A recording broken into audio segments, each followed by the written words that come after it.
CM KCR నిర్వహిస్తున్న అయుత చండీ మహాయాగానికి ఏర్పాట్లు పూర్తయ్యాయి. యాగశాల సహా పనులన్నీ క్లైమాక్స్కు చేరుకున్నాయి. యాగంలో భాగంగా ఇవాళ చింతమడక గ్రామ దేవతలకు సీఎం ప్రత్యేక పూజలు చేయనున్నారు.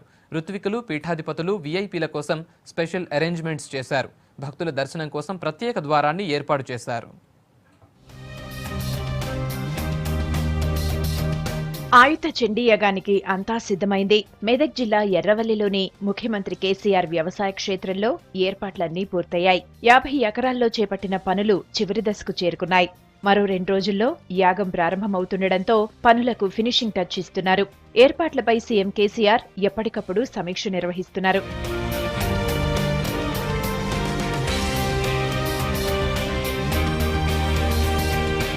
ఈ నెల 23 నుంచి 27 వరకు 5 రోజుల పాటు చండీ యాగం జరగనుంది.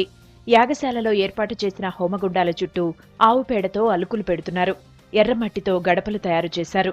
యాగానికి వచ్చే ఋత్వికులు, పీఠాధిపతులు, ప్రముఖులకు వేర్వేరుగా వసతి ఏర్పాటు చేశారు.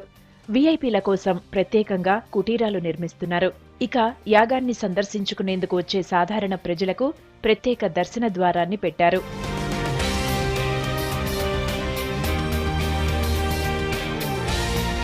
యాగశాలలో విద్యుత్ సరఫరాకు ఎలాంటి ఇబ్బంది లేకుండా ప్లాన్ చేశారు. 5 రోజుల పాటు యాగశాలలో ఒక్క సెకను కూడా కరెంటు పోకుండా ఎర్రవల్లి, వరదరాజ్పూర్లోని విద్యుత్ సబ్స్టేషన్ల నుంచి స్పెషల్ ఏర్పాట్లు చేశారు. ఎర్రవల్లిలోని 33 kV సబ్స్టేషన్లో అదనంగా మరో ట్రాన్స్ఫార్మర్, అక్కడి నుంచి ప్రత్యేక కేబుల్ వేశారు.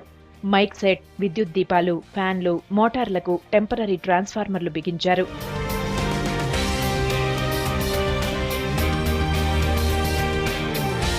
రాష్ట్రపతి ప్రణబ్ ముఖర్జీ, గవర్నర్లు నరసింహన్, విద్యాసాగర్ రావు, రోసయ్య, పలు రాష్ట్రాల ముఖ్యమంత్రులు అటెండ్ అయ్యే ఛాన్స్ ఉండడంతో సెక్యూరిటీపై స్పెషల్ కాన్సంట్రేట్ చేశారు. పోలీస్ కంట్రోల్ రూమ్, వాకీటాకీలు సిద్ధం చేశారు. పోలీసు ఉన్నతాధికారులు దగ్గరుండి మరీ భద్రతా ఏర్పాట్లను చూసుకుంటున్నారు. మొబైల్, ఇంటర్నెట్ సేవలకు అంతరాయం కలగకుండా వివిధ కంపెనీలకు చెందిన తాత్కాలిక సెల్ టవర్లు నిర్మించారు. రోజు 50,000 మంది భక్తులు యాగాన్ని దర్శించుకునేందుకు ఏర్పాట్లు చేశారు.